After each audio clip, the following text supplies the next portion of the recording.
the guest that we have with us is Ranjan Dey. He lives in San Francisco. He's the owner of the New Delhi restaurant. And today with Ranjan, we want to honor all of the people that are working in hospitality, in the restaurants, in the hotels, all over the world. And we know Ranjan in particular has worked in San Francisco, Hong Kong, New Delhi, and Calcutta. And right now, a lot of restaurants are closed. Some fine dining restaurants are doing takeout. A lot of hotels are closed. It's very hard to know, what does luxury mean? And so things are quite different and quite challenging. I know that you're doing takeout and delivery, but how do you find courage when things are so different and so challenging? First, thank you for inviting me to be your guest today. I appreciate. And I am happy to represent the hospitality industry. I love my industry. It is such a beautiful industry, especially the deep soul of this industry is about hospitality, about love, about creating celebration and making it happen. So, yes, it is very difficult. It is very challenging. But I always feel every disaster has a seed of opportunity. And it is your attitude and it is how you want to deal with this is what is going to define you. And it is going to make you come out stronger. And that's what everybody is doing in the hospitality industry. You know, I have people in the event industry. We do several catering and wedding. Every photographer is reinventing the wheel along with streaming different things to create, platform for meetings. Hotels are setting things in place so that as people start to travel, they can be more safe and secure. Restaurants, we are reinventing ourselves. We are a fine dining restaurant. We are a part of the legacy business of San Francisco. We have been there 32 years. However, we have to reinvent the luxury part of this business.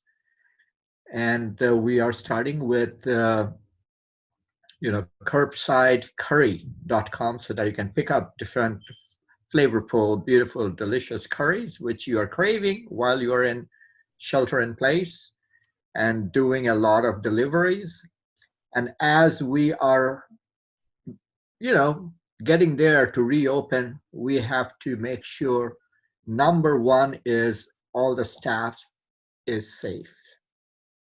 And we are not putting our, my core staff has been with me for 26 years, Jim. The six of us are being way more than families can even, we have spent more time together than each other's families.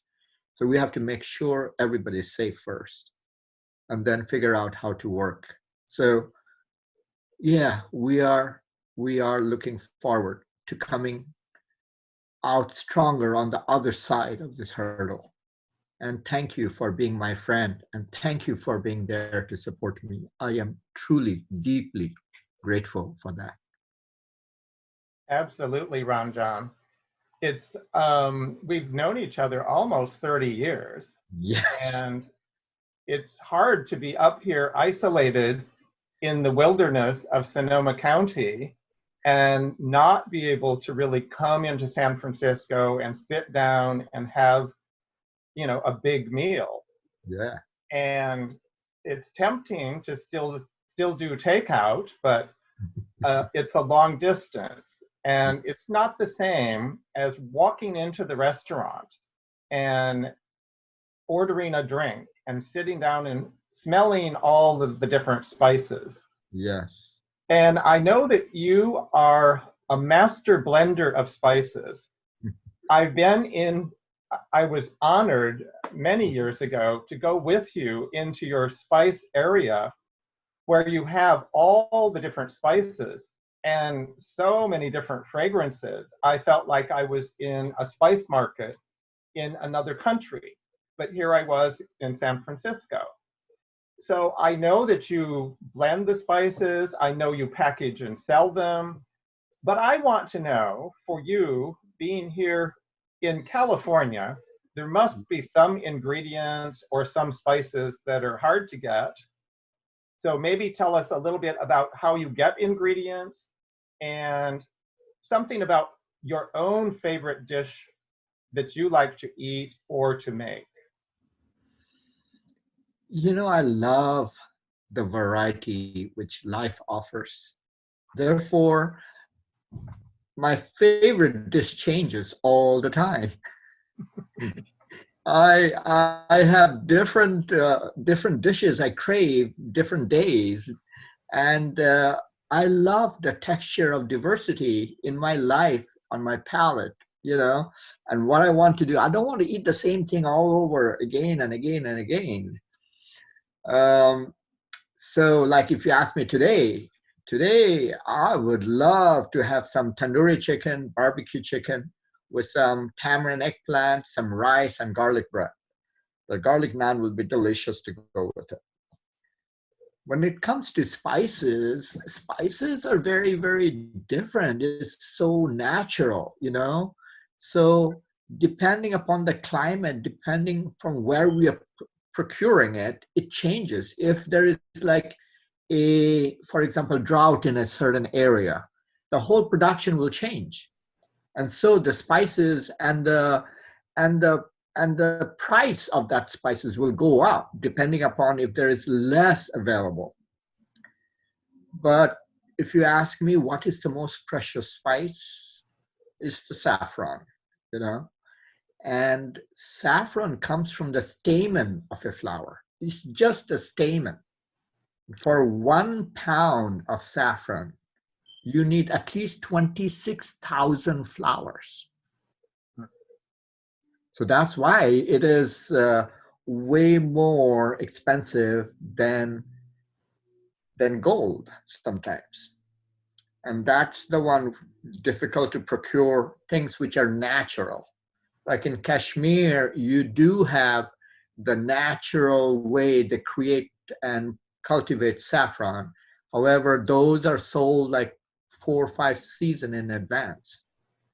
And with everything, political unrest and everything going on there, it's become more and more and more difficult to procure them. So we use Spanish saffron, which is much cheaper, and it's it's cultivated in a big massive scale. Great, thank you. Um, we could talk about food forever, but I want Yes. to talk a little bit about some of the fundraising you've done. I know that you've done a lot of different fundraising, and you have choices on who to work with. You have choices on what kind of fundraisers. Can you tell us a little more about that? I know quite a bit, but what um, what do you do when you're trying to decide where to do a fundraiser? What kind of event and who would be receiving, some donations? You see, Jim, I always believe if your foundation, like the foundation of your house, has a crack, take care of it first. Then going to your friend's house and, repairing the roof, or going to somebody, friend's house, or across somewhere else to do it. So my focus is right there in my neighborhood in the Tenderloin. We are a little bit more towards Union Square, but in Tenderloin, that's where most of the people in the hospitality industry lives. They live there. They are the one who are the machine which makes the hospitality industry move. These are the line cook. These are the waiters. These are the dishwashers. These are the people who are doing the housekeeping. They're doing 2 jobs, 3 jobs. A lot of them are immigrants. Some of them are undocumented. So when they're doing 2 jobs or 3 jobs and their kids are left unattended, that's when all this problem arises. If you go to the street, you have the drugs, you have the prostitutes, you have the gangs, you have the human trafficking, and everything in between. So we help kids, and Tenderloin after school program provide a safe place where they could be safe, provide them homework, help. Um, then we kind of inspire them to get out of this circle by education. So we have trips going all over US to different universities, campus tours to show them that you could be here. Then we connect them from across the street, across the ocean in India. We work with kids in 6 biggest slums across from Gandhi Ashram in Ahmedabad. And we have a center called Heart Center, capital HE, capital ART, is the art center with a heart. Mm-hmm.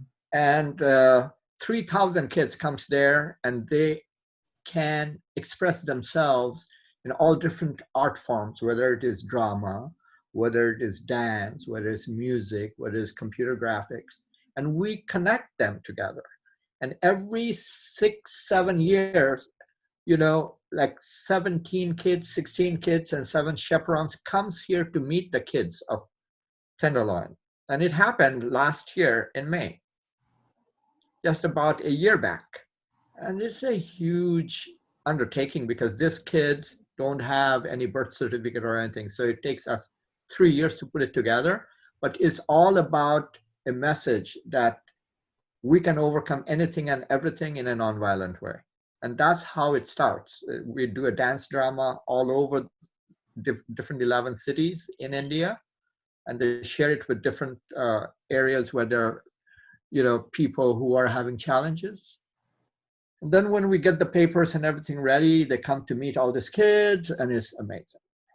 So yeah, they are our future. So we should support the kids because that's where the bright light will come in. That's great. And there are certainly a lot of poor people in San Francisco as well as in India. I know also you do a lot of fun things for the people working in hospitality. You even have something, I believe you call it double happiness, where you have a happy hour in the afternoon, I think maybe 3 to 5, and you have another happy hour, I don't know if it's 8 to 10 at night. So people that are done working in a restaurant can come over for happy hour. Yes, we have one starting from 5:30 to 7:30, and the other one starts from 10:30 to 11:30. So when the shift ends around 10 o'clock or so, everybody comes, and then it's a place like the Cheers of the hospitality industry in downtown. Everybody gets to talk to each other. They're all in the same industry. And, it's nice to be able to have a shoulder where you can talk about different difficult days and the next person can understand what you're saying. Now, Ranjan, I think that you don't play favorites. You're comfortable with simple and poor people, with people that may have a very simple job, but you also seem to be easygoing with celebrities, even politicians. And I know you've had many of them visiting you in the restaurant. I know, of course, Mayor Art Agnos. I know Kamala Harris. I believe President Clinton's been there, and the Galloping Gourmet. Do you have maybe a fun story about one of those particular people? Oh, there are so many. One of the thing which comes to my mind is when Clinton visited our restaurant for the first time. So he was still a governor, and he was, campaigning to become our president. And so my wife was there, my daughter, Sarah, my older daughter, Sarah, I have 2 daughters, Sarah and Caitlin. Sarah was there. She was 5, I think. And so they came in, and it was busy, busy. Those days, it was a $2,000 a plate, and this is, I'm talking about in 1995 or something like that. Wow. Long. And Sarah asked me, "Who is he, Dad?" And I'm like, he's going to be our president. So he is here to answer questions and find out, and everybody is here to find out. And that's when they're going to decide to support him or not. And she was like, "Can I ask him something too, Dad?" I'm like, "Oh gosh, no, And I said, "Of course, this is my restaurant." In my mind, I thought, "Yes, of course." And I said, "Yes, sir, I can ask him anything." So I take her over to our ex-president Clinton, and she pulls on his lapel and says, "Can I ask you something?" So he sits down in the chair to be on her level and said, "Yes, honey, what do you want to ask me?" And she's like, "Do you like broccoli?" Because President Bush didn't like broccoli. And it was very important that she knows whether he likes broccoli. And he said, "Yeah, I love broccoli. And I think all presidents should love it." And went on to just engage with her for almost 20 minutes, telling her stories about Chelsea. And she loved eating broccoli, and she thought she's eating little trees and all that, and wrote her a note saying, "Please keep on eating your broccoli." Oh, So that's wonderful. that's one. There are so many stories. Well, I think your 2 daughters keep you young also. Yes. So I want to take you back for a moment to when you were young. I guess you were about 14 when you started working with vegetables in a restaurant. Yeah. So if you had not been working in a restaurant at the age of 14, is there some other potential career? I mean, you've spent your whole life with food and entertainment, everything's surrounded by food. Is there something else that you might have wanted to do? Or you could still do now? Yeah. I love what I do now. So many people ask me when I'm at work, "When are you retiring?" I tell them I'm retired. Like, "What do you mean?" And everybody tells you, you do what you love when you retire. I'm doing it already. So, but if I have to do a something different, I would say I would love to be a storyteller. I love telling stories. And I would love to be a storyteller. Whether it would be in what area, I don't know. I have so many interests in so many ways. And it just segues from what I do. I'm a storyteller right here in my industry. I tell the stories and share. I always say my passion in life is to infect everybody with India. And I do that through my stories, through my food, through my spices, through my documentary series. And it is really nice that, you're giving me the platform to invite people to come to my restaurant again, because this is the time when we need all the help. This is the time we need the support so that we can get back up, because we have fallen, but we'll get up and walk and then run. So thank you for providing that platform for me. I'm very, very grateful. Absolutely, Ranjan. And that's one of the things I miss when I've come to visit you. There's always a story. You have a story, I have a story, but it's about people. And so the food and the environment helps us to want to listen, helps us to want to tell stories.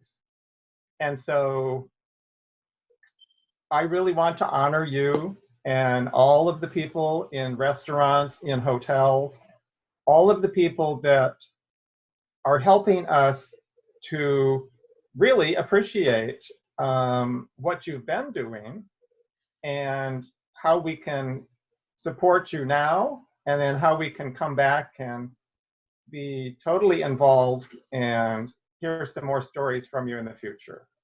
So Thank thank you again, Ranjan. Jim, I want to thank you because, I truly believe in life. When the intention is pure, universe helps. And your intention has always been pure in helping people. So thank you very much for being my friend. Thank you, Ranjan. Enjoy the rest of your day. Thank you. You too. And thank you everyone for joining us today. We look forward to sharing more of these different events with you. Thank you.